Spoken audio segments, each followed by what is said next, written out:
Silencio Love Stories presents I'm the Assassin and She's My Target. Written by Sabina. Nasaan si Gryzen?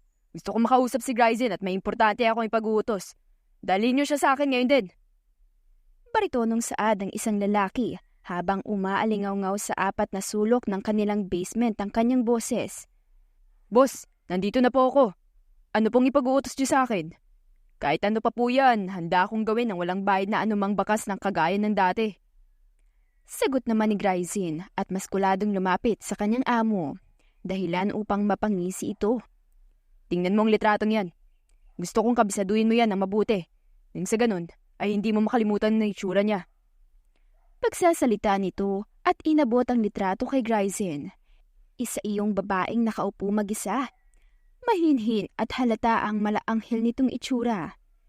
Ano pong gagawin dito, boss? Tanong pa ni Gryzen habang hindi inaalis ang mata sa litrato. Siya ang target mo para sa panibago mong misyon. Meron ka lamang 1 buwan para gawin yun, Gryzen. Tandaan mo, atat ako. At atat ako makita siyang nakahimlay sa kabaong. Tsaka ito tumawa kaya't napailing-iling na lamang si Gryzen. 1 buwan? Kung isang babae lamang ang target ko ay hindi ito aabutan ng 24 oras, boss. Minamalit mo naman nata ako niyan, boss. Usal pa nito, dahilan para mapahinto sa pagtawa ang kanyang amo. Hindi kita minamalit, Gryzen. Alam ko ang kakayahan mo. Pero hindi ko rin minamalit ang babaeng yan dahil matinik yan. Walang oras na walang nakapalibot na kwardya sa kanya. Kaya bago mo pa man siya magalaw ay alam na niyang may panganib sa paligid. Anito? At tumango naman si Gryzen, ngunit hindi pa rin ito kumbinsido. Para sa kanya, ang isang babae ay madali lamang kalabanin. Ano bang kasalanan nito sa inyo, boss? Binasted ka ba nito? Tanong pa niya. Hindi, siya si Maya, ang nakababata akong kapatid. Bata pa lamang kami ay siya na lang lagi ang lamang. Siya na ang mabuting anak na palaging ipinagmamalaki at pinupuri. Pati nang mamatay si Papa, sa kanya naiwan ng lahat ng kayamanan at ari-arian. Samantalang wala pa sa kalahating milyon ang sa akin. Kaya't kung mamamatay siya ay tiyak na sa akin mapupunta ang lahat. Nakuha mo ba, Gryzen? Oras na magawa mo ng mabuti ang pinapagawa ko sa'yo, malaki ang makukuha mong kabayaran. Lahat tayo, hindi lang akong hihiga sa pera kapag nagkataon. Kaya Gryzen, pag-igihan mo. Mahabang litanya ng kanyang amo dahilan upang mapatango ito at taas noong tumalikod upang simulang magplano sa misyon. O ano? Nakita mo na ba? Tanong ni Teo mula sa kabilang linya habang naglalakad-lakad si Gryzen at inililibot ang paningin. Hindi pa nga eh. Pero ang sabi ni boss, ganitong oras raw pumupunta yun dito kasama ang gwardya niya. Ang kailangan ko lang gawin ay makita siya. Pagkatapos nun ay tsaka ko na iisipin ang sunod kong plano. Sagot naman ito, hawak ang maliit na earpiece sa tenga niya. Pre, galingan mo ah. Kapag nagkataon ay babahayin tayo ng pera niyan. Hindi pa naman maramot yun si boss kapag nasusunod ang gusto niya. Mahihimigan ng saya sa tinig ng kaibigan kung kaya't napangisi na lamang ang binata. Huwag ka munang magpakasaya dyan, Teo. Hindi ko pa nga nakikita eh. Pero ito lang sigurado. Hindi ako papalpak dito. Biruin mo, babae ang target ko. Hindi ako naniniwalang mahihirapan ako. Pumasok lamang yun sa isip ni boss dahil nagawa siyang talunin ng kapatid niya. Taas noong anya at napahinto sa paglalakad nang mamataan ang babaeng suot ang bestidang pula at nakasalamin. Halos kuminang ang porselanang balat nito sa araw. Teo, tingin ko nakita ko na siya. Mahinang sabi nito at hindi mapigilang mamangha sa itsura ni Maya. Sayang naman, ang ganda nito. Mawawala lang agad-agad sa mundo. Anya pa, kaya't napatawa sa kabilang linya ang kaibigan. Pare, walang ganyanan no. Baka naman ipagpalit mo ang perang makakamtan natin sa babaeng yan. Hindi pwede yan, Gryzen ha. Kahit anong mangyari, wag kang mahuhumaling sa kanya. Target mo yan. Pagpapaalala ng kaibigan, dahilan upang mapailing-iling na lang si Gryzen. Alam ko naman yun, Teo. Hindi mo na kailangang sabihin pa. Sagot niya. Nagpapaalala lamang po. Tawa ng kaibigan. Ikaw talaga. Basta, pera ang usapan natin kaya magaling ako dyan. O siya, sige na. Sasabihan na lang ulit kita. Magmamanman na lang muna ako dito at kapag may pagkakataon ay lalapitan ko siya. Sagot naman niya. Wow. Easy ka lang pare. Parang ikaw naman ata ang atat na atat dyan. Natatawa pang sagot ni Theo, ngunit kumunot lamang ng noo si Gryzen. Sira, gusto ko lang matapos agad to. Hindi pwedeng isang babae lang ang target tapos magtatagal pa ng isang buwan. Saad niya dito. Kuya, pwede niyo naman po akong iwanan dito.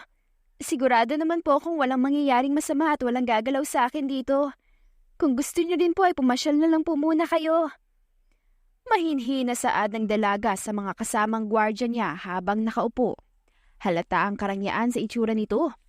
Kung titingnan ay may pagkamaldita ito, ngunit sa pananalita nito ay mahihimiga ng pagiging mabait. Mamaya, hindi po namin kayo pwedeng iwanan dito. Bago pa man mamatay ang inyong papa ay mahigpit na ipinagbili niya sa amin na huwag kayong papabayaan kahit saan. Alam niyo naman po yung kapatid niyo, ma'am. Ayaw naming may mangyaring masama sa inyo, tsaka bilang pagrespeto sa inyong yumaong amay, kailangan naming sundin ang habilin niya. Napapailing-iling na lamang ang dalaga sa sinabi ng kanyang bantay. Bagamat gusto niyang maranasang mapag-isa sa ganitong lugar, ay tama ang bantay niya. Kabisado nila kung paano mag-isip ang kapatid niya. Hindi ko pa rin po maintindihan kung bakit ganun si kuya. Buong buhay ko po ay pinangarap kong magkasundo kami. Ninais ko pong maramdaman na meron ako nakakatandang kapatid. Ang kaso ay nararamdaman kong may galit siyang nararamdaman sa akin. Hindi ko maintindihan kung bakit. Usal pa nito at napahinga ng malalim. Wala siyang alam sa kinaroroonan ng kuya niya. Batid niyang naiinggit rin ito sa kanya dahil sama ng ibinigay nito sa kanya.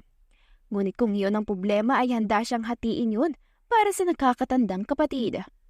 Nakakalungkot mang isipin, pero kinain na po ng galit at kasakiman ng kapatid niyo, Mamaya.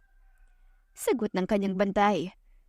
Kuya Ethan, sa tingin mo po, magagawahan niya kaya akong saktan para pabantayan ako sa inyo ng ganito ni Papa? Sa tingin ko naman po ay hindi.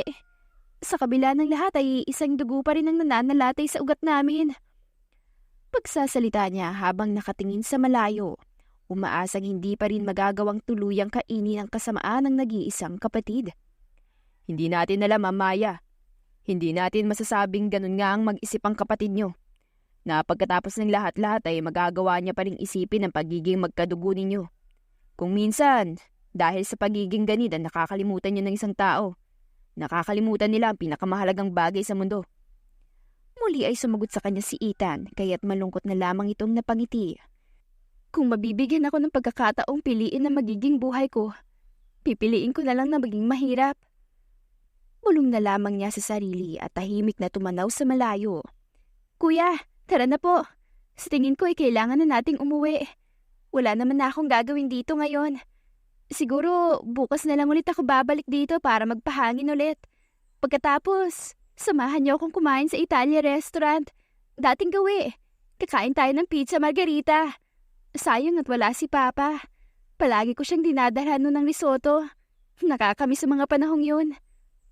Sabi pa ng dalaga habang maliit ang ginagawang hakbang patungo sa sasakyan nila. Samantala ay mabilis lamang na lumipas sa mga oras.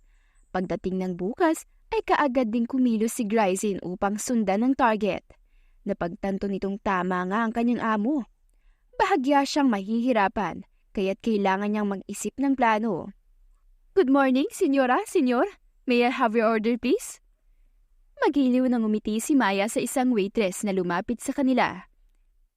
2 large box of pizza margarita, Fanta for each of us, and 1 bottle of Prosecco, wine please. And oh, I want to take out the wine and also a bowl of risotto for take-out also. Anya pa at mabilis namang tumango ang waitress. Samantala, sa isang banda ay mag-isang nakaupo si Gryzen, kunwaring tumititig sa menu. Ngunit na kay Maya ang mata. Good morning, sir. Can I take your order? Gulat itong napatingin sa waitress na nasa harapan niya. Napakamot siya ng ulo. Ngayon lamang ito nakapasok sa ganitong restaurant at hindi niya alam kung paano babanggitin ang mga pagkaing nasa menu. Tubig. Tubig na lang. Sagot niya. Ngunit kumunot ang noo ng waitress sa pagtataka. I beg your pardon, sir? Sagot ng waitress. I mean, can I have a glass of water? Alanganin pa itong ngumiti habang tinatapik-tapik ang sapato sa sahig.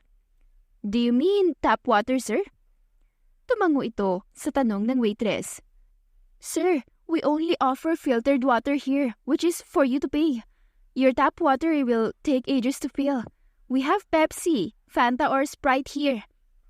Muling pagsasalita ng babae sa harap niya at bagaman hiyang-hiya na ito sa sarili ay sinikap pa rin itong ngumiti. I love Pepsi, please. Anya, is that all, sir? We also have our pizza. Maybe you want to try? No. I'm full. Sandali kuya ha. Banyo lang po ko. Kain lang nga kayo ng kain dyan. Ako na pong bahala sa bill. Paalam nito at saka agarang tumayo mula sa pagkakaupo. Oops, miss. I'm sorry. Hindi ko sinasadya. Nagmamadali kasi ako. Pasensya na. Kung gusto mo, samahan na lang kita magpatuyo sa banyo. Paghingi ng paumanhin ng lalaki nang maaksidente siya nitong mabangga at matapunan ng iniinom ang damit niya. Ano ka mo? Sasamahan mo ako sa banyo? Sinadya mo ba to? Salubong ang kilay na tanong niya sa lalaki na kaagad ding umiling-iling. Hindi. Pasensya na talaga, miss. Ibig kong sabihin, pwede naman kitang samahan papunta lang sa banyo. Pagkatapos ay hintayin na lang kita sa labas para naman makabawi naman ako sa'yo. Ayos lang ba? Hindi sinagot ni Maya ang sinabi ng lalaki kaya't napakamot ito sa ulo.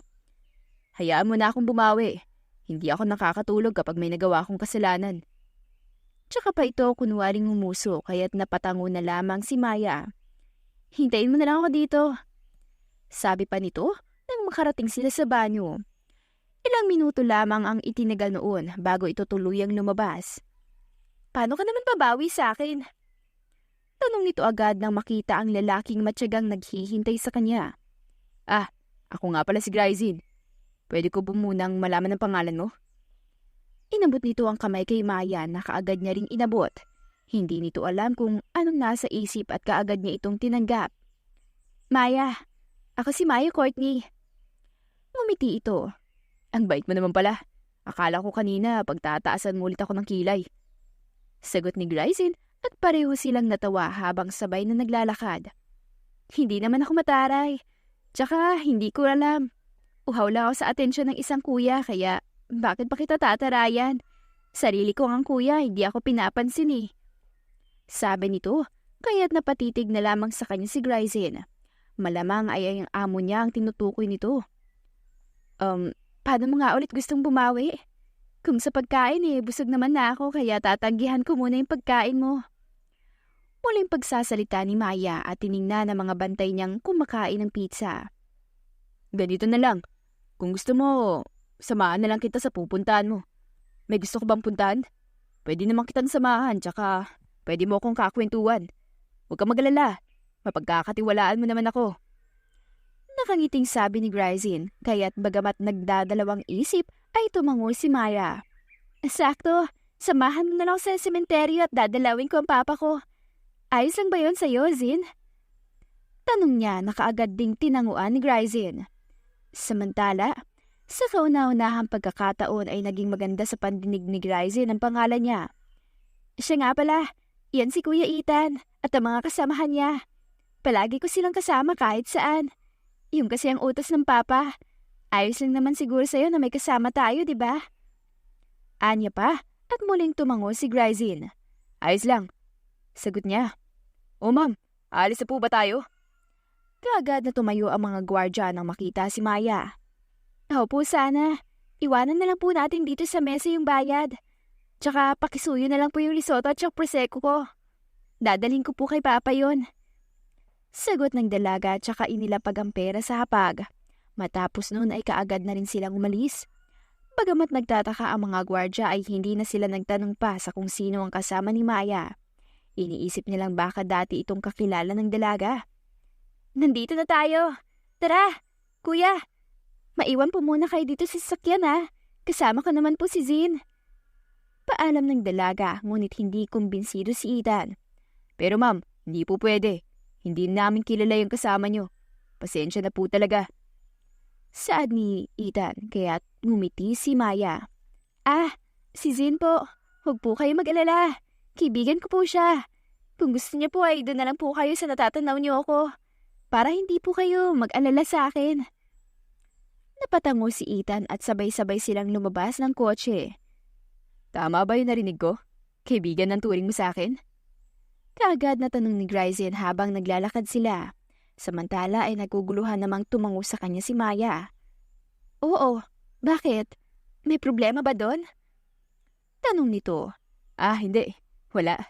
Ano lang, ibig sabihin ba nito, pwede ulit kitang ayaing lumabas sa mga susunod pang araw? Bilang kaibigan lang. Pagtatanong niya na tinanguan na lang ni Maya.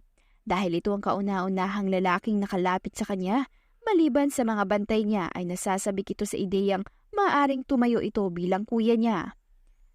Alam mo ba, nung nabubuhay pa si Papa, palagi ko siyang dinadalhan ng risotto tuwing uuwi ako galing sa Italian restaurant. Paborito niya kasi yun. Ngiting sabi ni Maya at inilapag ang hawak na risotto sa puntod ng ama. Wala ka bang kapatid? Tanong ni Gryzen na kunwaring walang alam tungkol sa dalaga. Meron naman, pero nasa malayo siya eh. Kaya palagay ko, palagi lang ako mag-isa. Kaya nga kanina habang nagpapatuyo ka ng damit, naisip kong baka ito na yon. Yung minimithi kong pagmamahal ng isang kuya. Pwede naman kita maging kuya, hindi ba Kuya Zin? Tsaka siya nakangiting bumaling kay Gryzen, naggulat na nakatingin sa kanya. Oo naman. Bakit hindi? Anya at sinubukang haplusin ang buhok ng dalaga.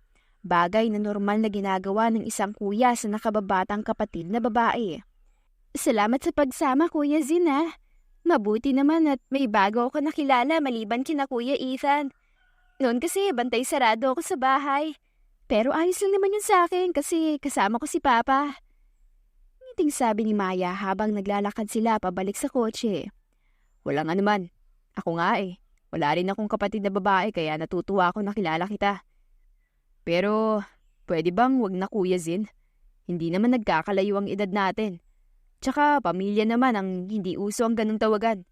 Normal lang sa amin na tawagin sa mismong pangalan kahit pa kami ang nakakatanda o nakakabata. Ayos lang ba yun sa'yo, Maya? Pakiusap naman ni Gryzen na kaagad ding tinanguan ni Maya. Sige ba, basta simula ngayon, may kuya na rin ako. Pasensya ka na rin kila Kuya Ethan ha. Ngayon ka pa lang din kasi nila nakikita. Hindi ka pa nila kilala kaya wala pa sila masyadong tiwala sa'yo. Pero mabait ka naman, hindi ba? Tumingin sa kanya si Maya kaya't mabilis siyang tumango. Kung gano'n ay kailangan ko munang kunin ng tiwala sa kanila. Saad nito sa sarili tsaka ngumiti ng inosente. Siya nga pala, lalabas ka ba ulit bukas? Kung oo, pwede kitang samahan. Wala naman akong ginagawa sa bahay. Para rin magkakilala tayo. Gusto kong makilala ka pa ng lubusan, Maya. Anya at diretsong kinindata ng dalaga na naging dahilan ng mabilis na pagtibok ng puso nito. Wala naman akong ibang gagawin. Pero pwede naman tayong kumain sa Italian restaurant. Gusto mo? Pag-aalok ni Maya, ngunit mabilis na umiling-iling si Gryzen. Sariwa pa sa alaala nito ang kahihiyang ginawa niya sa sarili kanina. Hindi ko gusto dun eh. Hindi ba pwedeng Filipino dish naman ng tikman natin? Marami ring masasarap na pagkain sa ganong restaurant, hindi ba? Sagot pa nito at napakamot ulo na lamang. Hindi pa kasi ako nakakapunta sa ganong restaurant eh. Pero sige, susubukan natin. Sagot ni Maya bago pa sila magkahiwalay ng landas. Kinabukasan ay maagang nag-asikaso si Gryzen at nakangiting binati si Teo. Lapad ng ngiti natin ngayon Anong update pre? Kaagad na tanong sa kanya ni Teo. Ayos naman. Nagawa ko na ring makalapit sa kanya. Ang kailangan ko na lang gawin ngayon ay makuha ang tiwala niya. Pati na mga gwardya niya. Oras na magawa ko yun pwedeng iwanan na rin siya ng mga gwardya niya at ipagkatiwala sa akin. Pagkatapos noon, malaya ko na magagawa ang pakay ko. Anya at tiningnan ng sarili sa salamin. Ang gwapo mo yata ngayon Huwag mo sabihin na conscious ka na. Pangaasar ng kaibigan, ngunit natawa na lamang ito. Kakain kami ngayon. Yun ang isa sa mga paraan ko para magtiwala sila sa akin. Ang paniwalain sila na hindi ako banta sa buhay ni Maya. Sagot niya tsaka kumindat sa sariling refleksyon sa salamin. Tama ka nga, Zin. Ang sarap nga talaga dito. Bakit ba ngayon ako nakapunta dito? Sa bagay, Sa tuwing lumalabas kami noon, palaging sa Italian restaurant lang ang punta namin. Kung hindi doon ay sa Japanese restaurant o kaya Chinese. Ngayon lang talaga ako nagpunta dito. Nakakakain na ako ng Filipino food sa bahay eh. Kadalasan yung mga common lang na pagkain katulad ng sinigang na baboy at piniritong manok. Ano nga ulit tawag doon, Zin? Tanong ng dalaga habang inunguya at ninanamnam ang pagkain ngayon niya pa lamang natikman. Sizzling pork sisig yan, tsaka Bicol Express. Masarap talaga yan. Buti na lang at dinala kita dito. Sa susunod na matitikman mo yan, ako agad ang maaalala mo. Tsaka siya muling kinindata ni Gryzin. Ang kindat na yon ay nagdudulot sa kanya ng kakaibang pakiramdam. Para bang may kung anong insektong nagkakagulo sa tiyan niya. Siya nga pala, bibili sana ako ng bagong damit. Pwede mo ba akong samahang mamili? Marunong ka ba tumingin kung bagay ba o baduy sa isang tao yung damit? Tanong niya at muling sumubo ng pagkain. Oo naman, ako pa. Pero alam mo, tingin ko naman, bagay ang lahat sa'yo. Kaya para mapatunayan ay sasamahan talaga kita. Napangiti ang dalaga nang sabihin ni Gryzin sa kanya. Mabilis lamang na lumipas ang oras. Samantala ay nasa likod lamang nila sina Ethan at taimtim na pinapanood ang dalawa. Hanggang ngayon ay wala pa rin itong tiwala sa lalaking kasama ni Maya. Kaya naman ay hindi nito inaalis ang paningin sa dalaga. Sa tingin mo, Zin, alin dito mas bagay sa akin? Ito ba? O ito? Tanong ng dalaga habang nakaharap sa salamin. Hawak ang dalawang klase ng bestida. Ang isa ay fitted at isang dangkalang taas mula sa tuhod. Samantalang ang isa ay fitted sa taas at maluwang sa baba. Kita rin ang balikat ng kung sinong magsusuot nito. Parehong bagay yan sa'yo. Pero bilang kuya mo ay gusto kong hindi ka magpapakita ng sobrang balat. Pero nasa sayo naman yon. Isuot mo lang ang gusto mo. Nandito naman ako para protektahan ka. Sagot ni Gryzin. Sa pagkakataong yun ay hindi niya alam kung saan nanggaling yung sinabi niya. Talaga? Kung ganoon, pareho ko tong bibilhin. Tsaka ngumiti ang dalaga at patakbong lumapit sa cashier. O paano? Bukas ulit? Tumango ang dalaga, dala-dala ang mga damit na pinamili. Bukas ulit. Sagot pa nito, tsaka tuluyang sumakay sa sasakyan. Ang araw ay mabilis lamang na lumipas. Araw-araw ay nagkikita sila. Ngunit kagaya ng dati ay hindi pa rin ito ipinagkakatiwala ng mga bantay niya. Samantala, ilang araw na rin hindi nagpapakita si Gryzin sa hideout nila. Hindi ito nag-a-update at kung minsan ay namamalaya na lamang ang sariling nakangiti habang pinagmamasdan ng dalaga. Zin, hindi pa kasi ako nakakatikim ng street foods. Kaya hindi ko rin alam kung alin ba ang masarap dyan. Hindi ko rin alam kung anong tawag sa kanila. Saad ni Maya kung kaya't lihim na natawa si Gryzin. Kung noon ay hindi niya alam kung paano banggitin ang mga pagkain sa Italian restaurant, pero ngayon ay wala namang ideya si Maya sa mga pagkain na sa harapan niya. Masarap lahat yan, Maya. Ang tawag dito, Adidas. Ito naman, dugo. Alam mo yun? Ito yung isaw. Bituka yan ng manok. Huwag kang mag-alala dahil malinis naman yan. Ito naman, ang tawag dito ay fishball. Yung nasa dulo yung kwek-kwek. Buong itlog ang laman yan. Tsaka yung nasa kabila, ito naman yung kikiam. Pagpapaliwanag ni Gryzin habang tinuturo isa-isa ang mga pagkaing nakahilira. Gusto kong tikman lahat, Zin. Lalo na yung kikiam. Parang ang sarap nun, no? Humagikik ang dalaga habang itinuturo ang kikiam. Samantala, natutuwa namang hinaplos ni Gryzin ang buhok ng dalaga. Malalambot ang tinging ipinupukol nito habang ramdam na ramdam nito ang lakas ng kabog ng dibdib niya. Posible kaya magkagusto ako sa kanya, pero hindi maaari yun. Anya sa sarili habang pinapanood pa rin si Maya. Salamat, Zina. Grabe, hindi ko akalain magkakaroon tayo ng ganitong bonding mula sa aksidenteng pagkakabangga sa restaurant. Nagpapasalamat talaga ako. Masayang saad ni Maya. Isang oras ang nakalipas simula noong nasa food court sila. Ngayon ay kasalikuyan silang nasa sementeryo, nasa harap ng puntod ng kanyang ama. Masaya rin ako dahil nakilala kita, Maya. Hindi mo alam kung gaano mo ako napapasaya kapag nakakasama kita. Yung tipong hinahanap ko ang presensya mo. Hinahanap-hanap ka lagi ng puso ko. Simula pagkagising ko sa umaga hanggang sa pagtulog ko sa gabi, ikaw lang nasa isip ko. Minsan nga, napapatawa ako kung ano ba talaga to. Kung normal pa ba to, Maya? Napatawa si Gryzin at hinaplos ang buhok gamit ang kanyang sariling daliri. Talaga, Zin? Ganon ang nararamdaman mo? Kung ganon, hindi lang pala ako. Mahinang tanong ni Maya kaya't napatingin sa kanya si Gryzin gamit ang maamo nitong mata na tila ba'y hinihimay ang bawat pagkatao niya. Bakit, Maya? Ganon ka rin ba? Tanong pa niya at dahan-dahan namang tumangwang dalaga. Noong una, akala ko isang kapatid lang talaga ang turing ko sa'yo. Akala ko ang nararamdaman kong pag-aalala kapag hindi ka nakikita ay isang normal lang na pakiramdam bilang kapatid. Buong akala ko ay masaya lang ako kasi meron na rin akong kuya sa wakas. Isang kuya na matagal ko nang hinihiling. Anya, habang nakatanaw sa malayo. Kapwa parehong kinakabahan ng dalawa. Ngunit pareho rin silang atat malaman ng totoo. Ano pa, Maya? Magkwento ka pa. Makikinig ako. Pag-uutos ni Gryzin ang hindi inaalis ang tingin sa kanya. Alam mo bang nangungulila ako sa pagmamahal ng isang buong pamilya? Bata pa lamang ako noon nang iniwan kami ni Mama. Nagpunta siya sa Vegas at doon nanirahan kasama ang bago niyang asawa. Bata pa lang ako noon, pero alam ko ang pagtataksil na ginawa ni Mama sa likod ni Papa. Dalawa kami magkapatid. Si Kuya Rogelio at saka ako. Paninimula niya at doon natigilan si Gryzin. Tsaka niya naalala ang misyong dapat niyang gawin.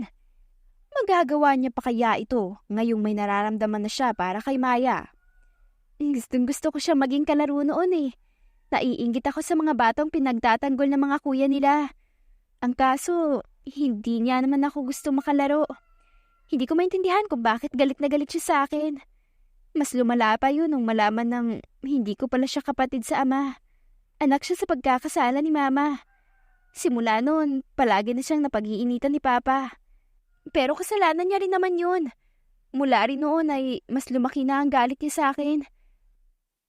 Bagay na hindi ko naman talaga maintindihan dahil wala naman akong ginagawa sa kanya. Magkadugo pa rin naman kami kahit na anong mangyari. Dagdag ni Maya at mapait na ngumiti. Iniisip niyang kung sana ay hindi nagloko ang kanyang ina, ay siguro ay hindi ganito ang nararanasan niya ngayon. Pero kahit ganun si Kuya Rogelio, kahit anumang oras ay tatanggapin ko siya kung babalik siya. Ngayon kasi hindi ko alam kung nasan siya, kung ayos lang ba siya, o anong pinagkakaabalahan niya. Muli nitong usal habang napaiwas naman ang tingin si Gryzin nang tingnan siya ng dalaga. Hindi nito may tanggi ang konsensyang nararamdaman. Kaya ba gustong-gusto mo magkaroon ng kuya, Maya? Tumango naman ang dalaga sa tanong niya. May tanong ako, Maya. Sana sagutin mo na mabuti. Yung walang halong pagsisinungaling sana. Muling usal ni Gryzin at napahinga ng malalim. Sa isip nito'y bahala na. Bukas niya na iisipin ang mga susunod na araw. Hanggang ngayon ba, isang kuya pa rin ang tingin mo sa akin? Tanong niya tsaka diretsyong tumingin sa mga mata ng dalaga. Hindi ko alam, Zin. Pero sa tingin ko, hindi. Dahil nahuhulog na ako sa'yo. Pag-aamin ng dalaga tsaka mabilis na nag-iwas ng tingin. Hindi ito makapaniwala sa nasabi. Pero ganun pa man ay alam niya sa sariling hindi yun kasinungalingan. Dahil iyon ang totoong nararamdaman niya. Totoo bang narinig ko, Maya? Paninigurado pa ni Gryzin kaya tumango ang dalaga. Dahilan kung bakit lumapad ang ngiti sa labi niya. Akala ko ako lang. Akala ko hindi mangyayari to. Pagsasalita niya at mahigpit na niyakap ang dalaga sa bisig. Zin, hindi ko maintindihan. Sambit pa ni Maya. Maya, oo, nahuhulog na rin ako sa'yo. Sagot niya dahilan para magulat ang dalaga at mapangiti na rin. Hindi ako makapaniwala, Zin. Mahina nitong saad nang kumalas silang dalawa mula sa pagkakayakap. Ako rin, pero pangako. Ako ang magsisilbing kuya, tagapagtanggol at gwapong boyfriend mo. Saad niya, tsaka kumindat kaya't mainit ang pisnging natawa na lamang si Maya. Kamusta ka, Gryzin? Kamusta ang trabahong pinapagawa ko sa'yo? Tanong sa kanya ng kanyang amo na si Rogelio. Isang araw nang ipatawag siya nito. Boss, ayos naman. Hindi rin magtatagal ay malapit ko nang maisagawa yun. Sagot niya at mariing na palunok. 1 linggo na lang ang natitirang oras para paslangin si Maya. Hindi ko alam kung paano tatakasan to. Hindi ko na kaya pang ituloy ang misyon nyo. Pero isa lang ang sigurado ko. Habang nasa tabi ako ni Maya, walang mananakit sa kanya. Sabi niya sa kanyang isipan habang nakatingin sa malayo. Hindi alintana ang presensya ng kanyang amo. Mabuti. Siya nga pala. Sinadya ko talagang papuntahin ka dito para ipabot sa iyong pagbati. Nakakarating sa akin ang ginagawa mong pagdikit sa kanya. Naiintindihan ko rin kung bakit hindi mo pa siya nagagawang paslangin. Alam kong marami pa rin ang nakabantay sa kanya. Kaya tama ang ginagawa mong pagkuha sa tiwala nila, Gryzen. Siguraduhin mo lamang na hindi lalagpas sa binigay kong palugit sa'yo. Gustong-gusto ko nang masolo ang lahat. Sabi pa ni Rogelio na kaagad niya ring tinanguan. Sa pangbagay, Gryzen, napapansin ko rin ang kakaibang tinginan yung dalawa. Palagay ko, hindi yun ordinaryong tinginan lamang. Kung maaari sana ay wag na wag kang iibig sa isang babae na papatayin mo. Ayaw mo naman siguro magkagulo, hindi ba, Ryzen? Naglakad papalapit sa kanya si Rogelio, tsaka siya pinagkatitigang mabuti. Alam ko po yun, boss. Huwag kayong maglala. Ang lahat ng parte lamang ng plano ko. Walang damdaming mahuhulog ang nangyari. Kung gusto nyo, dadalhin ko ang ulo niya sa inyo, boss. Oras na mapagtagumpayan ko na ang misyon to. Anya, tsaka muling napalunok dahil sa sinabi. Bagamat nagawa niyang bitawan ay alam niyang hindi niya magagawang saktan si Maya. Mabuti kung ganon, Gryzen. Mas mabuti nang nagkakaintindihan tayo. Ayaw ko nang mabulyaso ang plano natin. Pagsasalita ni Rogelio kaya't tumango na lamang siya. Samantala, nang makarating sa sariling silid ay kaagad itong nahiga. Napatitig sa kawalan. Hindi niya alam ang gagawin. Hindi niya rin alam ang pwedeng sabihin kay Teo dahil alam niyang hindi ito kakampi sa kanya. Gabi na. Bakit nag-abala ka pang pumunta dito? Tsaka, sandaling sumilip si Maya sa labas at walang nakitang anino ni Ethan na nagbabantay. Nasaan sila, Kuya Ethan? Buti hindi ka napagkamalang magnanakaw, Zin. Mahinang saad niya at hindi na nakapagsalita pa nang mahigpit siyang niyakap ni Gryzen. Namiss lang naman kita. Tsaka, gusto kita makita. Bahagyang nabasag ang boses ni Gryzen kung kaya't nagsalubong ang kilay ng dalaga. Zin, may problema ka ba? Umiiyak ka. Sunod-sunod yung tanong, ngunit hindi mahanap ni Gryzen ang saktong salita para sabihin ng lahat. Wala naman. Gusto ko lang sabihin sa'yo na... Sandali itong kumalas sa pagkakayakap bago ituloy ang sasabihin. Mahal kita. Kusal niya, kaya't hindi mapigilang mapangiti ni Maya. Mahal din kita, Gryzen. Sagot nito at sa kauna-unahang pagkakataon ay nagtagpo ang kanilang mga labi. Bagay na pagsisisihan ni Gryzen sa uli. Ano tong balitang nakarating sa akin, ha, Gryzen? Huwag mo sabihing parte pa rin yun ng plano mo. Nagpupuyo sa galit si Rogelio, kinabukasan nang malaman ng totoo. Anong ibig niyo sabihin, boss? Tanong naman ni Gryzen, kunwaring walang ideya sa sinasabi ng amo. Huwag ka na nga magmaang-maangan pa, Gryzen. Nakita kayo ng mga tao ko. Nakita kayo kung paano kayo magyakapan at kung paano mo siya halikan. Hindi mo ako maluloko, Gryzen, dahil lalaki ako. Alam ko kung paano tumingin sa isang babaeng gusto ko. Pasigaw na saad ni Rogelio kung kaya't napatangu-tangu na lamang ang binata. Kung ganun, sana'y alam niyo rin pakiramdam na nagmamahal. Pasensya na, boss, pero hindi ko hahayaang saktan niyo si Maya. Alam mo bang ikaw lang ang bukang bibig niya lagi? Handa siyang patawarin ka kahit malaki ang pagkukulang mo sa kanya. At ang mga katulad niya ang dapat pinoprotektahan, boss. Matapang na sagot niya na naging dahilan kung bakit lalong nagalit si Rogelio. Isa kang suwail, Gryzen! Dahil dyan ay hindi ko hahayaang sirain mong plano ko. Teo, ikaw ang papalit kay Gryzen. Ikaw ang ipapadala ko para paslangin si Maya. Kayo riyan, dakpin niyo si Gryzen at huwag niyong hahayaang makatakas hanggat hindi ni Teo nagagawa ang trabaho niya. Pag-uutos ni Rogelio na kaagad tinanguan ng lahat. Sinubukan pang manlaban ni Gryzen, ngunit sa sobrang dami ay nagawa siyang kaladkarin papunta sa isang silid at doon ikinulong. Kuya Ethan, lalabas po sana ako ngayon. Tsaka kami nga po pala ni Zin. Sa tingin ko po ayos lang naman na hindi niyo muna ako samahan ngayon. Total, hindi naman po ako papabayaan ni Zin.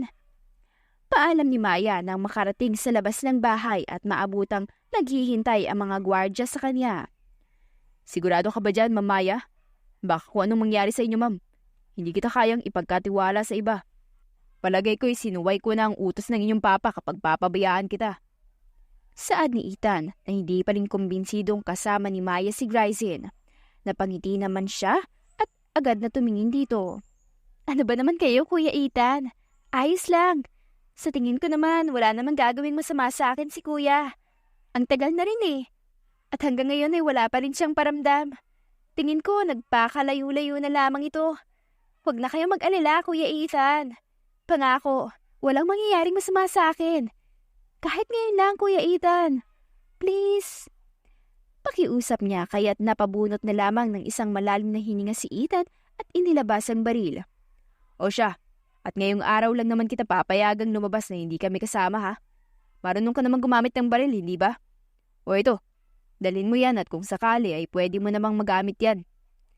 Tsaka inabot sa kanya ni Ethan ang hawak na baril. Napangiti na lamang doon ang dalaga. Salamat, Kuya Ethan. Sagot nito. Mag-iingat ka rin, Ma'am Maya. Usal ni Ethan bago tuluyang umalis ang dalaga. Ilang minuto pa lamang ang nakakaraan simula nang makarating siya sa park nang biglaan itong makarinig ng isang malakas na putok ng baril. Anong nangyayari? Ano to? Tanong nito sa sarili nang mamataan ang inilabas at ikinasa ang baril, tsaka inilibot ang paningin sa paligid. Sino ka? Anong kailangan mo sa akin?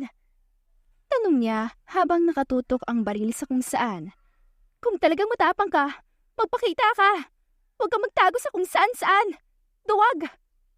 Sigaw pa niya dahil wala ito makitang kahit na anong anino ng tao.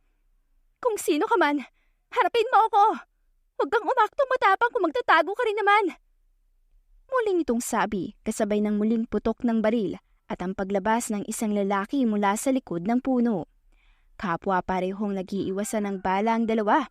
Takbo dito, takbo doon, hanggang sa malapit na itong maubusan ng bala. Azin! Nasaan ka na ba? Bakit kung kailan kailangan kita ngayon ay tsaka ka mauhuhuli ng dating? Malapit nang maubos ang bala ng baril. Hindi ko na siya malalabanan pa. Sobrang bilis nitong gumalaw. Hindi ko magawang tamaan man lang ang balikat niya. Saad nito sa sarili habang patuloy na tumatakbo at tinatansya ang bala ng baril. Samantala, sa kabilang banda ay naroon at pilit na sumisigaw si Gryzin habang kinakalampag ang nakalak na pinto ng sariling silid. Pakawalan niyo ako dito! Huwag na huwag niyong sasaktan si Maya. Hindi niyo maiintindihan dahil hindi niyo siya kilala. Pero bilang isang tao, sana pakinggan niyo ako. Nakikiusap ako. Pakawalan niyo ako. Hayaan niyong iligtas ko si Maya. Huwag niyong hahayaang kainin kayong kasakiman katulad ni Rogelio. Sigaw niya pa at buong lakas na itinutulak ang pinto. Gryzin, huwag ka maingay. Tutulungan kita makalabas dito. Basta huwag ka magsusumbong. Biglang pumasok ang isa sa mga kasamahan nito at kaagad na dumiretso sa bintana upang buksan ito. Maraming salamat. Pero bakit? Bakit mo to ginagawa? Tanong ni Gryzin sa lalaki at tiningnan naman siya nito ng diretso sa mga mata. Isipin mong tulong ko na to dahil sa lahat ng ginawa mo sa akin bilang isang tunay na kaibigan. Katulad mo ay naranasan ko ring umibig sa babaeng hindi naman dapat dahil ako dapat mismo ang tatapos sa buhay niya. Kaya umalis ka na, Gryzin. Dalian mo dahil kanina pa nakaalis si Teo. Iligtas mo ang babaeng mahal mo. Pag-uutos nito, tsaka siya hinayaang dumaan sa bintana. Nang makalabas ay wala itong sinayang na oras at mabilis na tinuntun ang lugar na pinaroroonan ni Maya. Gryzin, paano ka nakatakas? Hindi ba't ikinulong ka nila? Takang tanong ni Teo nang maabutan siya ni Gryzin na nagbabaga ang mga matang nakatingin sa kanya. Hindi na mahalaga yung Teo. Ang isipin mo ay ang pagkakaibigan nating matatapos dahil sa pagiging ganid at sakim mo. Anito at sinubukang agawin ng baril kay Teo na kaagad ring natawa sa sinabi niya. Pagkakaibigan? Gryzin, sa tingin mo ba may pakialam ako sa pagkakaibigan natin? Sa panahon ngayon, pera na lang gumagana, Gryzin. Sinayang mo ang pagkakataong binigay sa'yo ni Boss Rogelio. Kaya akong tatapos nun. Hindi ko hahayaang hadlangan mo ang planong niyo ni Boss. Walang magagawang pagmamahal na yung Gryzin. Ganon din ang pagkakaibigan natin. Kaya pasensya na pare. Walang personalan. Trabaho lang. Litanya ni Teo at akmang tatalikod na para hanapin si Maya. Ngunit matagumpay na naagaw sa kanya ni Gryzin ng baril. Anong ginagawa mo, Gryzin? Ibaba mo yan. Hindi maganda yung iniisip mong gawin. Magkaibigan tayo. Maawa ka sa akin, Gryzin. Mahihimigan ang takot sa boses ni Teo habang nakataas ang dalawang kamay sa ere. Samantalang napangisi naman ng malaaso si Gryzin habang nakatutok ang baril sa dating kaibigan. Kaibigan? Hindi ba't ikaw na rin mismo ang nagsabi, Teo? Wala nang puwang pagkakaibigan sa mundong to dahil tulad ng sinabi mo, pera na lang gumagana ngayon. Kaya naman pasensya ka na, Teo. Walang personalan. Trabaho lang. Pag-uulit nito sa sinabi ni Teo at akmang kakalabitin na ang gatilyo ng baril nang bigla itong mapailing-iling. Pero hindi mo pa rin ako kasing sama mo, Teo. Mahina niyang sabi at tanging sa balikat na lamang binaril si Teo na kaagad ring napasigaw sa sakit. Isa kang traidor, Gryzin. Pagsisisihan mo ang ginawa mo. Sigaw pa niya habang nakalukot at hindi magkamayaw sa sakit. Samantala ay ngumisi lamang ang binata habang pinapanood si Teo. Kung may pagsisisihan man ako, yun na yan, nagtiwala akong kaibigan kita. Zin? Ano to? Anong ibig sabihin ng lahat ng narinig at nakita ko? Nangihinang tanong ni Maya. Hawak ang baril habang umaagos ang mga luha sa mata. Malinaw sa kanya ang lahat ng narinig. Ngunit sa hindi malamang dahilan ay gusto niyang marinig ang paliwanag ni Gryzin kahit pa ito'y pawang kasinungalingan na lamang. Maya, magpapaliwanag ako. Pero ngayon kailangan muna kitang dalhin sa ligtas na lugar. Kailangan na nating umalis dito, Maya. Parating na rin tiyak ang mga pulis. Saad ni Gryzin at akmang lalapit sa dalaga nang bigla siyang tinalikuran at tinutukan ng baril. Wag! Diyan ka lang! Huwag kang lalapit sa akin, Zin. Gusto kong marinig dito mismo ang lahat. Ipaliwanag mo ang lahat sa akin dito, Gryzin. Sambit ng dalaga, habang sunod-sunod ang mga luhang pumapatak sa pisngi. Sa kabilang banda ay napailing-iling naman si Gryzin at nagmamakaawa ang tinging ipinukol kay Maya. Huwag ka namang ganyan, Maya. Pakiusap. Ibaba mo yan. Hindi kita sasaktan. Pangako. Sasabihin ko sa iyong lahat pero wag dito. Pakiusap niya ngunit tanging pag-iling lamang ang ginawa ng dalaga. Hindi. Ayoko na maraming satsat, Zin. Gusto ko. Dito. Sa harapan niya. Tsaka niya itinuro si Teo na natatawa na. Narinig mo, Gryzin? Aminin mo sa kanya. Tingnan natin kung anong mangyayari. Ang babaeng mahal mong yan ang mismong papatay sa'yo. Tawa ni Teo, ngunit masama itong tiningnan ni Gryzin. Tumahimik ka, Teo. Hindi kita binigyan ng permisong magsalita. Galit niyang sambit, tsaka muling tumingin kay Maya. Pakiusap. Umalis na muna tayo dito, Maya. Baling niya, tsaka dahan-dahang naglakad papalapit sa dalaga. Ngunit umatras lamang ito palayo sa kanya. Walang aalis din. Kung hindi mo gusto magsalita, siya ang tatanungin ko. Usal niya, tsaka bumaling kay Teo. Sabihin mo, anong connection mo kay Zin? Matalim ang mga mata nito habang nakatingin sa nakahigang si Teo sa lupa na hanggang ngayon na tumatawa pa rin sa kabila ng sakit na nararamdaman. Si Gryzin at ako ay magkaibigan. Ipinadala siya ni boss para tapusin ang buhay mo. Pero sadyang nabighani lang sa'yo si Gryzin, kaya hindi niya nagawang gawin ang trabaho niya. Dire-diretso ang pagsasalita ni Teo habang hindi alam ni Maya ang dapat maramdaman. Sinong boss? Sino nag-utos sa inyo, ha?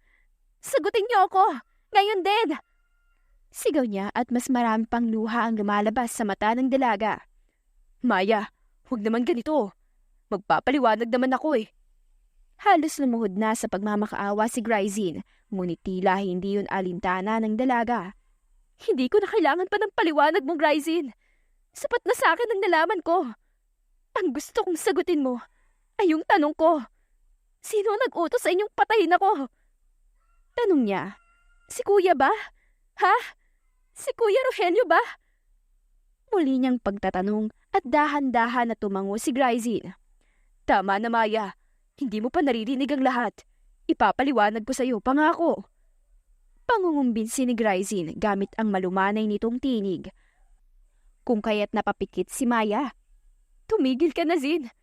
Kung gusto mo ay patayin mo na lang ako ngayon. Total naman nagtagumpay ka sa plano mo. Wala dito sila Kuya Ethan. Isang bala na lang natitira sa baril na hawak ko, Zin. Malayang malaya ka na gawin mo ang gusto mo. Anya?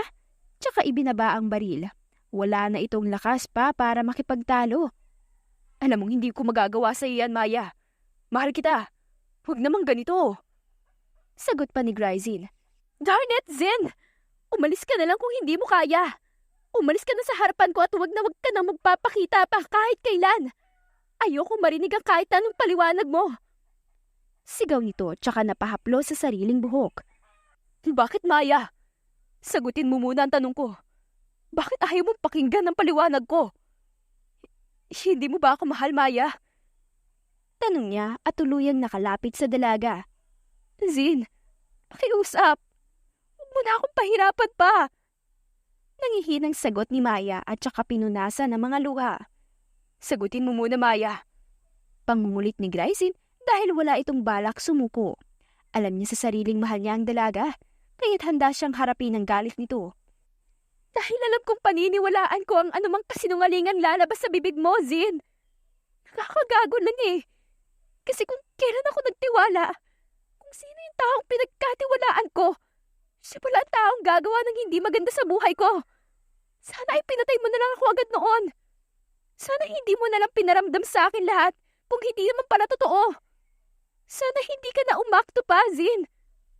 Tsaka niya itinulak ang binata na magtatangka itong yakapin siya. Pwede bang iuwi mo na lang ako? Gusto ko nang umuwi. Baka kasi nag-aalala na sila Kuya Ethan sa akin eh. At kung pwede, huwag mo na rin sanang makarating sa kanila ang nangyari. Ayokong sumama ang loob nun. Huwag ka rin magtatangkang magsalita, Zin. Sinabi ko na sa iyo lahat ng dahilan kanina, hindi ba?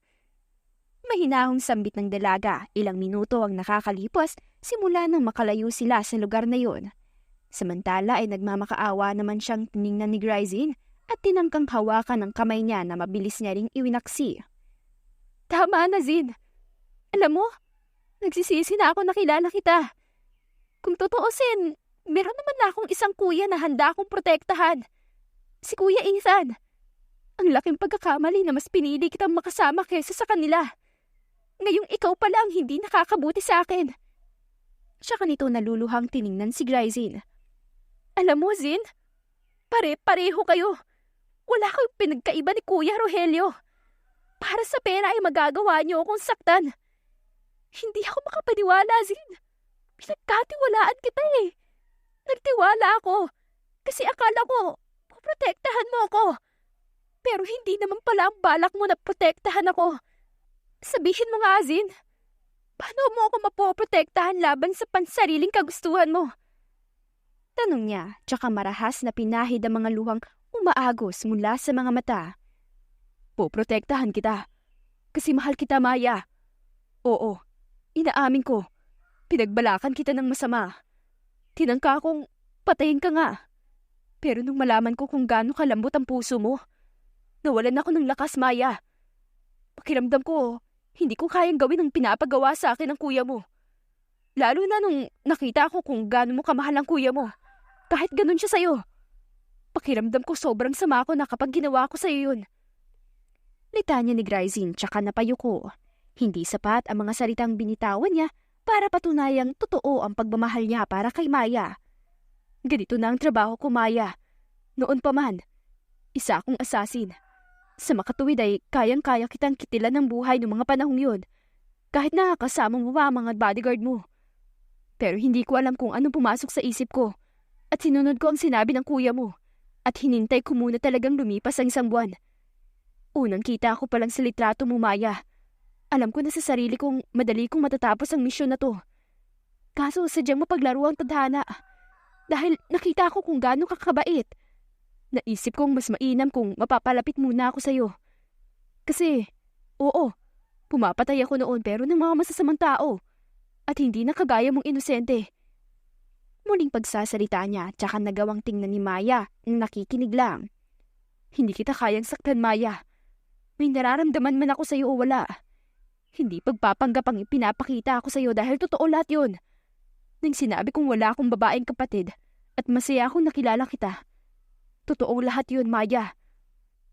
At itong nararamdaman ko, hindi ko inaasahan to. Ang tanging iniisip ko lang noon ay kung paano ko mapapaniwala ang kuya mong nagawa ko ng mabuti ang misyon ko. Anya, tsaka hinaplo sa mukha ng dalaga. Pinapahiran ang mga luhang dumadaloy sa pisngi nito. Naalala mo ba nung nagpunta ako sa inyo? Kahit gabi na? Kasi binala kong ipagtapat sa iyong lahat. Pero natakot ako, Maya. Natakot akong mawala ka sa akin. Kaya nawalan ako ng lakas na loob. Sobrang bigat ng pakiramdam ko noon kaya tanging naisip ko na lang ay puntahan at yakapin ka. Kasi makita lang kita. Ayos na. Makita lang kita ay para bang wala na rin akong problema. Kaya naisip kong sa susunod na araw ko na lang iisipin ang dapat kong gawin. Ang importante ay magkasama tayo. At hanggat nasa tabi mo ko, ligtas ka. Hindi ba't sinabi ko sa'yo? Ako ang kuya mo. Tagapagtanggol at gwapong boyfriend mo. Kaya pakiusap. Huwag naman ganito, Maya. Mababaliw ako. Anya, at hinalikan sa ulo ang dalaga na napapikit na lamang din. Galit ako, Zin. Galit na galit ako. Sabi naman ni Maya habang kuyom ang mga kamao. Sige lang, magalit ka lang, Maya. Tatanggapin ko ang lahat. Basta, huwag ka lang mawawala sa akin. Mahina na sambit ng lalaki. Galit ako sa sarili ko. Kasi, kahit pa malaman kong hindi totoo ang mga sinasabi mo, alam kong maniniwala pa rin ako at mamahalin pa rin kita tulad ng dati. Naiinis ako kasi hindi ko magawang tuluyang magalit sa iyo, Zin. At naiinis ako dahil inakala kong iisipin pa rin ni Kuya Rogelio na kahit anong gawin niya, ay magkadugo pa rin kami at hindi magbabago yun. Galit ako, Zin. Hagulhol ng dalaga habang unti-unting mahigpit na bumabalot ang braso sa katawan ni Gryzin. Nandito lang ako para sa iyo, Maya. Pangako, wala nang makakapanakit pa sa iyo. Kasama mo man sila Kuya Ethan o hindi. Palagi ako nasa paligid mo. Hindi ko hahayaang masaktan ka ng kuya mo. Usal naman ni Gryzin habang hinahaplos ang buhok ni Maya. Zin, mahal mo ba talaga ako? O ginagawa mo pa rin to dahil para kay kuya? Kasi kung hindi mo talaga ako mahal, please, tama na. Huwag ka na magpanggap. Hindi naman ako magagalit eh. Basta huwag ka lang magsisinungaling sa harapan ko. Mahinang bulong ni Maya, ngunit sapat yun para marinig ni Gryzin na hanggang ngayon ay pinaglalaruan pa rin ang buhok niya. Walang halong pagpapanggap, Maya. At para mapatunayan ko sa iyo yun, sige, aalis ako sa grupo namin. At itutuon ko ang atensyon ko sa iyo. Kasama mo ako sa loob ng 24 oras. At gusto mo, ay palagi mo akong ikakapkap ang katawan ko para malaman at makasigurado kang wala akong dalang bagay na kahit na ano na maaaring makasakit sa iyo. Pangako yan, Maya. Paninigurado pa ni Gryzin habang sigurado ito sa sinabi. Bukas na bukas din pupunta ako doon, Maya. Hindi ako sigurado sa pwede nilang gawin sa akin oras na bumalik pa ako doon. Alam mo bang ikinulong nila ako para hindi kita maligtas? Kaibigan ko si Teo. Inaasahan ko siyang tutulong sa akin. Pero katulad din pala siya ng iba. Galit ako sa kanya. Kanina naisip ko na patayin ko na siya. Ang kaso, sobra mo ata ako na bago, Maya. Naisip ko pa rin kahit na naging isa ako sa kanila ay may pagkakataon pa rin para baguhin ko yun. At yun ay ang patunayan na pare-pareho man kami ng trabaho. Hindi pa rin ako tulad nila. Mula sa pusong sabi niya at napangiti na rin. Naisip ko ang lahat ng yun ang dahil sa iyo, Maya. Dagdag pa niya. Kaya't lihim na lamang na napangiti ang dalaga. Dahil katulad ng binanggit niya ay hindi nito magagawang magtanim ng galit para kay Gryzin. Zin, bago kita bigyan ng pangalawang pagkakataon, pwede bang tanungin muna kita? Tanong nito, kumalas muna sa pagkakayakap kay Gryzin. Ano yun? Tanong ni Gryzin at itinuon ang paningin sa dalaga. Paano kung tinarayan kita ng mga oras na nabangga mo ako sa restaurant? Magagawa mo pa rin bang tapusin ako, Zin? Tanong niya kaya't natawa si Zin. Hinahanap pa ang saktong salita para sagutin ang tanong na yun dahil maski siya ay hindi rin alam ang sagot. Bakit hindi ka makasagot, Gryzin, ha? Salubong ang kilay na tanong ng dalaga kaya mas lalo lamang itong natawa. Hinawakan na lamang ang mga kamay nito. Hindi ko alam. Pero Naniniwala naman akong gagawa pa rin ng paraan ng tadhana para sa atin. Naniniwala ka ba sa destiny, Maya? Yung nangyari sa atin, matatawag na kaya itong destiny? Tanong ni Gryzin, na kaagad ring tinanguan ng dalaga. Oo naman, sa dami ng tao. Bakit isang katulad mo pa ang napiling ipadala sa akin para patayin ako? Hindi ba't matuturing na natin yun bilang isang kagagawa ng tadhana? Sinadya ng mundong ikaw ang ipadala sa akin. Dahil isang istorya pala ang magbubukas kapag nangyari yun. Ngiting sagot ni Maya tsaka hinaplos sa mukha ni Gryzin. Ang maamong mata nito na tila ba'y hinihigop ang buong pagkatao niya ay kumikinang. Handa ka bang simulan ng panibagong kabanata ng kwento natin, Maya? Muling tanong niya na kaagad nanginitian ng dalaga. Nakahanda ako, Zin. At nakahanda rin akong tapusin ang kwento natin na masaya. Mag-iingat ka, Gryzin, ha? Hihintayin kita. Pakiusap, lumabas kang ligtas. Nag-aalala na tanging ipinukol ni Maya kinabukasan habang naghahanda na si Gryzin para pumunta kay Rogelio at tuluyan ng tumiwalag sa grupo. Pangako, mag-iingat ako, Maya, para sa'yo. Sagot naman ni Gryzin at saka mahigpit na ikinulong sa mga bisig si Maya. Sobrang higpit na tila ba'y hindi na yan mauulit pa. Bakit ba kailangan mo pang bumalik doon, Gryzin? Nandito ka naman na. Magkasama na tayo. Hindi pa ba sapat na nagawa mong tumakas sa kanila para isipin nilang tumiwalag ka na sa grupo nila? Baka mapahamak ka pa dun, Zin. Kung ako na mismong kapatid niya ay nagawa niyang ipapatay, sino ka para sa kanya? Tanong ng dalaga at ibinaon ang mukha sa balikat ni Gryzin. Ayaw nitong pakawala ng binata dahil natatakot ito sa maaaring mangyari sa kanya. Hindi ba't mahal mo ang kuya mo, Maya? Susubukan kong baguhin ang isip niya. Gusto kitang mapasaya. Tsaka, sa grupo namin, kailangan ng formal na pamamaalam kung aalis na. Kaya may nagawa man akong kasalanan nung wala. Kailangan ko pa rin humarap sa kanila. Walang gagalaw sa akin, Maya. Nabigla lang ako kahapon kaya nagawa nila akong ikulong. Pero kayang-kaya ko silang labanan ngayon. Hintayin mo lang ako, Maya. Labag man sa loob ay kumala sa pagkakayakap ang dalaga tsaka marahang tumango. Hihintayin kita. Kaya bumalik ka, Zin. Huling habilin ng dalaga bago pa tuluyang umalis si Gryzin. O Gryzin, anong ginagawa mo dito? Ang lakas naman yata ng loob mo at nagawa mo pang bumalik dito. Pagkatapos ng pagtatraidor na ginawa mo sa amin. Hindi ka na dapat bumalik pa dito. Parang inihatid mo lang ang sarili mo sa kamatayan. Sana isinulit mo lang huling minuto mo na kasama si Maya. Yung sabagay, pagkatapos mo ay siya naman. Magkikita pa rin naman kayo sa kabilang buhay. Nakangising usal ni Rogelio, ngunit walang bakas ng reaksyon ang makikita sa mukha ni Gryzin. Alam na nito ang mangyayari sa kanya kung sakaling bumalik pa siya, kung kaya't nakahanda na rin siya. Narito lamang ako para magpaalam sa inyong pag-alis ko sa grupo. Hindi ko na kaya pang panindigan ang tungkuling ito dahil gusto ko nang magbago. Sana ay ganun ka rin, alang-alang sa kapatid mong patuloy pa rin ang pagmamahal sa'yo. Kahit na wala kang kasing sama.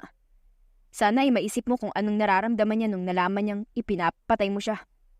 Maasa siyang magbabago ka pa at babalik. Alam mo bang handa ka niyang tanggapin sa kabila ng ginawa mo? Litanya ni Gryzin habang nakatingin ng diretso sa mga mata ni Rogelio. Ngunit natawa lamang ito at pinunasan ng hawak na baril. Wala akong pakialam sa kanya, Gryzin, at mas lalong wala akong kapatid. Ang tanging gusto ko lang ay pera, ari-arian at kayamanan. Naiintindihan mo ba yun, Gryzin? Hindi ko kailangan ng pagmamahal na yan. Walang po ang pagmamahal dito sa mundo. Mga taong tanga kagaya mo ang naniniwala doon. Umuusok ang ilong na sagot ni Rogelio kay Gryzin. Bagamat hindi makatao ang naging sagot ay hindi na nagulat pa doon si Gryzin. Alang-alang sa kayamanan at marangyang buhay ay ipagpapalit mo ang kapatid mong tunay na nagmamalasakit sa iyo. Talaga bang mas matimbang na sa iyo ang tubig kaysa sa dugo, Rogelio? Tanong niya na naging dahilan kung bakit mas lalong natawa si Rogelio. Bagamat puno ng galit ay hindi pa rin ito maitatanggi ang kirot sa puso. Dugo? Anong dugo ang pinagsasabi mo, Gryzin? Mapakla itong natawa at ikinasa ang baril. Noon pa lang ay wala ng dugo ang nananalatay sa ugat ko, Gryzin. Noong mga panahong paulit-ulit nila akong sinasaktan gamit ang mga masasakit na salita. Paulit-ulit din na nagdudugo ang puso ko. Kaya ngayon, sabi mo sa akin, Gryzin, dapat ko ba silang kaawaan? Kung ni konting pagkahabag ay wala silang naramdaman para sa akin noon. Tanong niya at iiling-iling na pinahid ang mga luha. Ibahin mo si Maya. Hindi siya kasali doon. Dahil kapakanan mo palaging iniisip niya. Pagsasalita naman ni Gryzin. Ano bang alam mo ha, Gryzin? Bakit parang alam na alam mong lahat? Tanong nito habang namumula ang mga matang nakatingin kay Gryzin. Dahil alam ko ang lahat, Rogelio. Dahil sinabi niya. Simula sa kung paano kayo iniwan ng sarili niyong ina, hanggang sa kung paano mo siya ituring na parang hindi kayo magkapatid. Pero kahit ganon, hindi nagbago ang tingin niya sa'yo. Sabik siya sa atensyon ng kanyang kuya na bigo kang ibigay sa kanya. May pagkakataon ka pang magbago, Rogelio. Itama mo na ang mga mali mo hanggat may oras ka pa. Pangungumbinsi ni Gryzin, ngunit umiling-iling si Rogelio at lumuhod sa sahig. Sunod niyang ginawa ay ikinasa ang baril at tumingin kay Gryzin. Hindi ko kaya, Gryzin. Pero sabihin mo, mahal na mahal ko rin siya at nanghihingi ako ng kapatawaran sa lahat ng nagawa ko sa kanya. Sa lahat ng pagkukulang ko bilang kuya niya. Sabihin mong masaya akong lilinisin ng mundong to kung papatawarin niya ako. Dahil wala na akong mukhang maihaharap pa sa kanya, Gryzin. Ikaw nang bahala sa kapatid ko. Huling saad nito at itinutok ang baril sa sarili, tsaka mabilis na kinalabit ang gatilyo. Nang dahil sa gulat ay hindi agad nakagalaw si Gryzin at ilang segundong pinagmasdan ang katawan ni Rogelio na nakahandusay at nababalot ng sariling dugo. Mga pulis to, walang kikilos na masama. Itaos niyo ang mga kamay niyo. Huwag na huwag kayo maglalaban at napapalibutan na namin kayo. Nagulat ang lahat nang biglang pumasok ang mga pulis. Ang kaninang tahimik na pinapanood ang salitaang nagaganap sa pagitan ni Gryzin at Rogelio ay nagkagulo na ngayon. Sinong tumawag ng pulis? Matapang na sigaw naman ni Teo habang nanlalaki ang mga mata. Samantala ay napangisi naman sa kanya si Gryzin. Walang hiya ka, Gryzin. Hindi lang naman kami ang mabubulok sa kulungan. Ikaw rin. Galit na sambit nito habang pinoposesan ng mga pulis. Huwag kang magalala. Hindi ako magmamalinis dahil ako mismo ang umamin sa mga krimeng ginawa natin. At least ako, buong pusong magpapakulong. Ikaw ang lugi, Teo. Dahil hanggang ngayon, nananalatay pa rin sa dugo mo ang pagiging sakim. At kailanman, ay hindi na mawawala pa yun sa sistema mo. Sabi pa nito, tsaka pinusasa na rin siya ng mga pulis nang bigla itong may maalala, kaya't inilibot nito ang kanyang paningin. Sinong hinahanap mo, Gryzin? Inbang tumulong sa'yo makatakas kahapon? Huwag kang maglala. Nasa mabuting kalagayan na siya ngayon. Sa ilalim ng lupa. Tsaka malakas na tumawa si Teo, kaya't napakuyom na lamang ng kamao si Gryzin at sinimulan na silang dalhin sa kulungan. Samantala, makalipas ang ilang oras ay kaagad na sumugod si Maya kay Gryzin at mahigpit itong niyakap. Gryzin! Tanging nasabi na lamang nito habang hinahaplos ng binata ang buhok niya. Shh! Ayos lang ako. Mahihintay mo ba ako hanggang sa makalaya ko, Maya? Tanong ni Gryzin na agad ring tinanguan ng dalaga. Hihintayin kita. Kahit gaano pa katagal yan, Zin. Gusto ko makalabas ka din dito at magsisimula na tayo ng bagong buhay. Tumango ang binata sa sinabi nito, tsaka niya ito hinalikan sa noo. Ang kuya mo, Maya. Hindi ko siya nagawang iligtas. Siya mismo ang pumatay sa sarili niya. Malungkot na pagbabalita ni Gryzin kung kaya't napaiwas ng tingin ng dalaga. Hindi nito alam ang dapat maramdaman, ngunit naramdam niya ang kirot sa puso niya. Pero may pinaparating siya sa iyo, Maya. Gusto niyang manghingi ng tawad sa mga nagawa niya sa iyo at sa mga pagkukulang niya. Napagtanto kong kinain lang siya ng galit, pero sa loob-loob niya ay sabik na sabik din siya sa isang kapatid, Maya.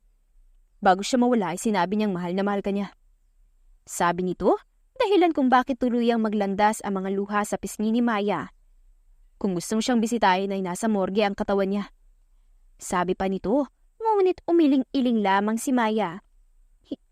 Hindi ko pa kaya. Hindi ko pa kaya makita si kuya. Sambit niya, tsaka muling yumakap kay Gryzin. Ayos lang, maiintindihan ka niya. Pero sana ay magawa mo rin siyang patawarin, Maya.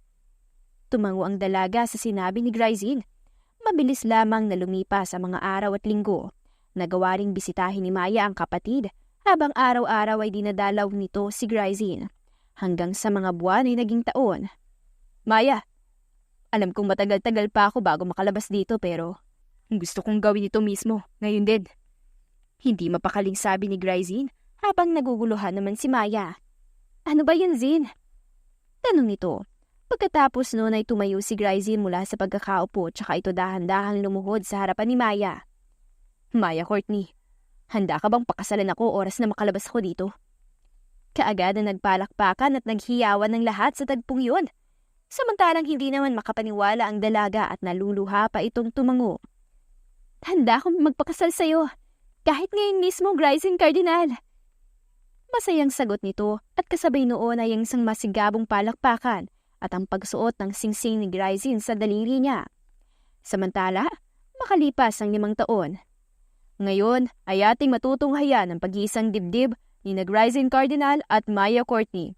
Kung sino man ang tumututol sa kasalang ito, ay maaaring magtaas ng kamay o manatiling tahimik na lamang habang buhay. Usal ng padre bago tuluyang magsimula ang seremonya. Parehong may ngiti sa mga labi ang dalawa habang nakatingin sa mga mata ng isa't isa. Sa dami ng nangyari sa atin na pinagdaanan natin, nagsimula sa aksidenteng pagtatagpo at sinadyang pagkamangga, hanggang sa pareho tayong nahulog sa isa't isa at magtatapos sa isang masayang kasalan. Sa harap ng lahat ay taas daw kong ipapangako sa iyo na magsisimula ang panibagong kabanata ng kwento natin. Sisiguraduhin ko ang kaligtasan at kasiyahan mo, Maya. Habang buhay ako na magpapasalamat dahil dumating ka. Simula ngayon, ako ang iyong kuya, tagapagtanggol at gwapo mong asawa. Bahagyapang natawa si Maya sa panghuling sinabi ni Gryzin. Kaya't natawa na lamang din pati ang mga nanonood sa kanila. Nagpapasalamat din ako dahil dumating ka sa buhay ko, Zin.